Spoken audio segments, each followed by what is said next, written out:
திருப்பூரில் ரங்கராஜ் பாண்டே, மணிகண்டன், பழனி, எழிலரசி, கபிலா விசாலாட்சி, ஹேமவர்த்தினி, நாராயண கோவிந்தன் பங்கேற்கும் சாணக்கியாவின் சில் பட்டிமன்றம் ஆகஸ்ட் 8 சனி மாலை 6 மணிக்கு. இடம் காயத்ரி மஹால், காங்கேயம் ரோடு, திருப்பூர். அனைவரும் வருக. அனுமதி இலவசம்.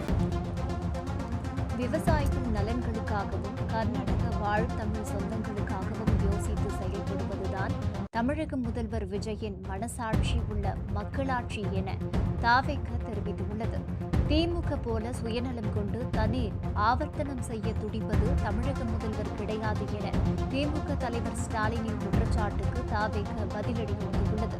பல ஆண்டுகளாக மத்திய அரசிடம் பேரம் பேசி பெற வேண்டிய இலாக்காக்களை பெற்ற போதெல்லாம் காவிரி விவகாரத்திற்காக ஒரு மந்திரி பதவியையாவது இந்த திமுக உதறி இருக்குமா என தாவேக கேள்வி எழுப்பியுள்ளது.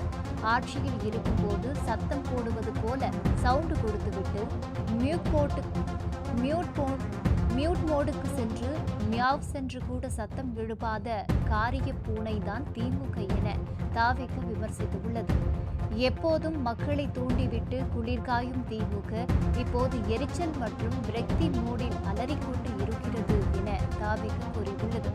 காவிரி பிரச்சனையில் ஸ்டாலினின் திமுக ஆட்சி போய்விட்டதே, தாவேக ஆட்சி வந்துவிட்டதே என்று வன்மமாக பேசாமல் மக்கள் நலன் சார்ந்து உண்மையாக பேச வேண்டும் என தாவேக வலியுறுத்தியுள்ளது.